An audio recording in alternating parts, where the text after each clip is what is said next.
राजस्व महाअभियान को लेकर बहुत बड़ी खुशखबरी। देखिए दोस्तों, जिन भी रैयतों का, जिन जमीन मालिकों का अगर राजस्व महाअभियान में पेपर जमा नहीं हुआ, किसी कारणवश आप पेपर नहीं जमा कर पाए, आपका जो है सो जमाबंदी पंजी 2 नहीं मिल पाया, या जमाबंदी पंजी 2 आप डाउनलोड कर रहे थे लेकिन सर्वर काम नहीं कर रहा था, नहीं हो पाया, तो आपको टेंशन लेने की जरूरत नहीं है। क्योंकि बिहार भूमि सुधार विभाग की तरफ से बताया गया है कि जिन लोगों का काम जैसे 16 अगस्त से चालू हुआ, 20 सितंबर को समय सीमा खत्म हो गया, ऑफलाइन में फॉर्म नहीं लिया जा रहा है, तो आपका जो है ये काम अभी लगातार चलते रहेगा। जिस तरह से आपको पता होगा कि सर्वे जो चालू हुआ उसका स्वघोषणा पत्र अभी लगातार चल रहा है।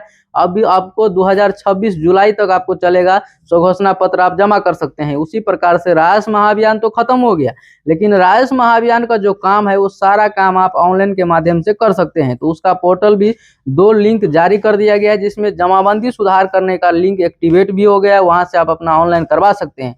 और जमाबंदी सुधार करने का लिंक अभी तक एक्टिवेट नहीं हुआ है, जैसे ही एक्टिवेट हो जाएगा मैं आप लोग को वीडियो बना करके आप लोग को जानकारी दे दूंगा। तो अगर आपका पेपर जमा नहीं हुआ है तो टेंशन नहीं लेना है। देखिए, बिहार भूमि सुधार विभाग का कहना है कि सबसे पहले हम पेपर को तंदुरुस्त करेंगे, पेपर को सही करेंगे, इसके बाद हम जमीन का सर्वे करेंगे। इसीलिए क्योंकि पेपर सही रहेगा तब जाके आपका जमीन का जो है सो सर्वे भी सही तरीके से हो सकता है। जमीन पे जो सर्वे होगा उसमें क्या होगा, आपका मैप बनेगा, नया खतियान बनेगा, जो है सो नया नक्शा तैयार होगा।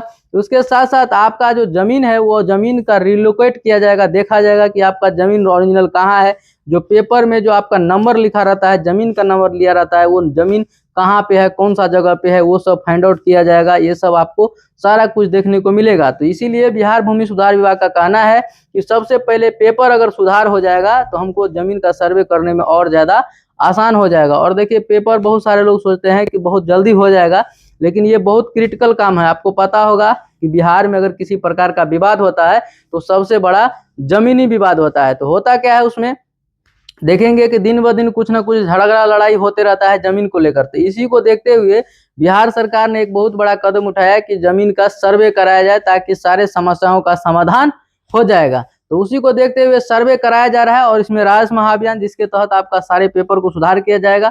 और इसमें हम बता दें कि बहुत सारे लोगों को ये भी कंफ्यूजन है और बहुत डाउट है कि राजस्व महाअभियान में जो है सो हमारा दाखिल खारिज नहीं हुआ, हमारा मोटेशन नहीं हुआ। देखिए, जिनका दाखिल खारिज और मोटेशन नहीं हुआ है वो पुराना प्रक्रिया है। आप पहले जैसे दाखिल खारिज होता था वही पूरा प्रोसेस है, आप उसी माध्यम से जो है सो अपना दाखिल खारिज करवा सकते हैं। देखिए, दाखिल खारिज कराने के लिए आपको जिससे जमीन खरीदे हैं, आप 1 महीना पहले खरीदे हैं या 2 महीना पहले खरीदे हैं, आप जिससे भी जमीन लिए हैं, सबसे पहले उसका पेपर आपको देखना है कि उसका जमीन जो है सो जमाबंदी ऑनलाइन नेट पे शो हो रहा है या नहीं हो रहा है, और उसका जिससे आप जमीन खरीदे उसके नाम से जमाबंदी है या नहीं।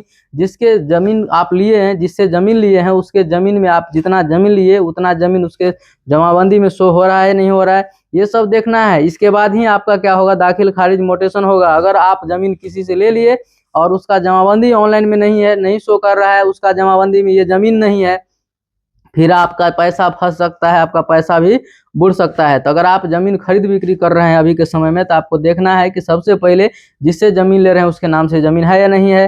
दूसरा चीज, उसका जमाबंदी ऑनलाइन नेट पर शो हो रहा है नहीं हो रहा है, और उसका जमाबंदी जो है, जितना आप जमीन ले रहे हैं उसके जमाबंदी में उतना जमीन है या नहीं है। ये सब सारा कुछ चेक करने के बाद ही आपको जमीन का खरीद बिक्री करना चाहिए, अन्यथा आप फंस जाएंगे और आपका पैसा भी बर्बाद हो सकता है। तो इसीलिए अगर आप जमीन खरीद बिक्री करना चाहते हैं तो आपको पेपर का पहले जांच कराना है। अगर आपको पता नहीं है तो आप अपने किसी नजदीकी कर्मचारी से, अमीन से मिल करके, जो आपके गांव में जानकार आदमी है उससे मिलिए, और उसको दिखवा करके ही आपको जमीन खरीदना चाहिए।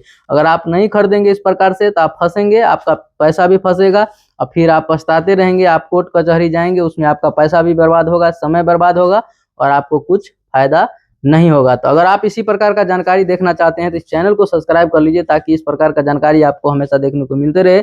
बाकी वीडियो लास्ट तक देखने के लिए थैंक यू, धन्यवाद।